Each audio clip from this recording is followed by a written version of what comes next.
What's happening, Expeditioners? It's Peter here. Want to read to you another chapter of my book, Amazing Money Stories. This is chapter 23 called The Tipping Point. With a warm smile and a lifetime of stories, Phyllis Penzo was a fixture at Annie's Diner in the quaint town of Dobbs Ferry, New York. Day after day, she refilled endless cups of coffee and dished out hearty plates of diner grub to a colorful cast of regulars. Little did she know, her life was about to change forever thanks to an unlikely act of generosity from the last person you'd expect. He always sat at the counter, quiet but friendly, Phyllis recalls of Detective Robert Cunningham. A longtime regular at Annie's, Cunningham was a stoic, silver-haired cop who spent his days keeping the peace in their sleepy river town. Of course, Phyllis had no clue that beneath his modest demeanor, Cunningham was harboring $1 million secret. It was like any other morning when the detective strolled into the diner for his usual short stack and coffee. Only, this time, he was walking on air. With a sly grin, he motioned Phyllis over and muttered 4 words that nearly made her drop her tray. I won the lottery.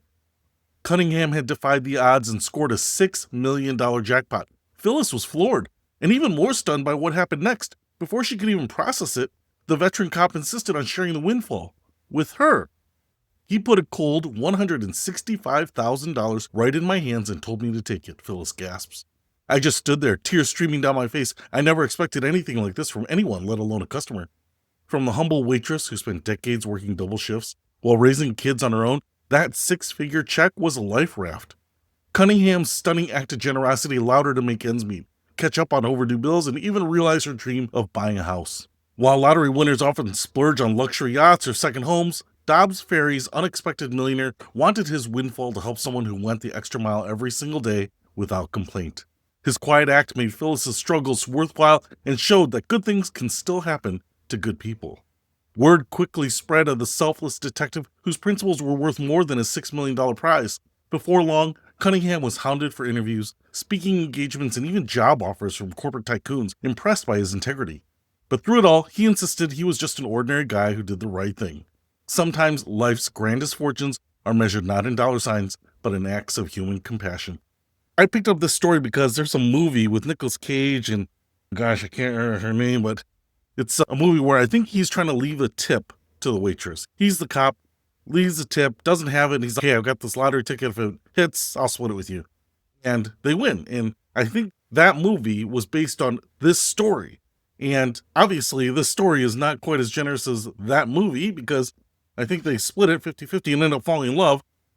This doesn't have any of that. None of the amorous outcomes that one might expect from that. And nor does she get the majority of the money. But some might say $6 million.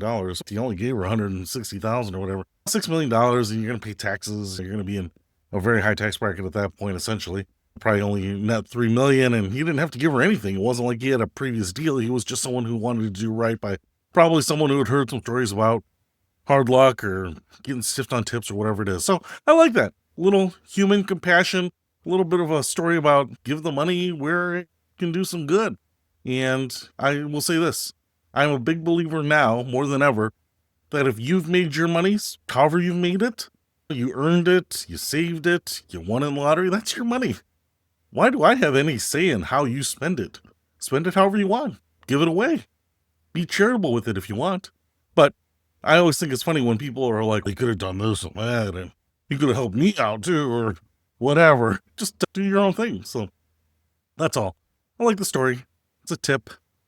Just a tip. And a couple people got the benefit of it. So cool. Hopefully that entertains you. I will see you later with another chapter.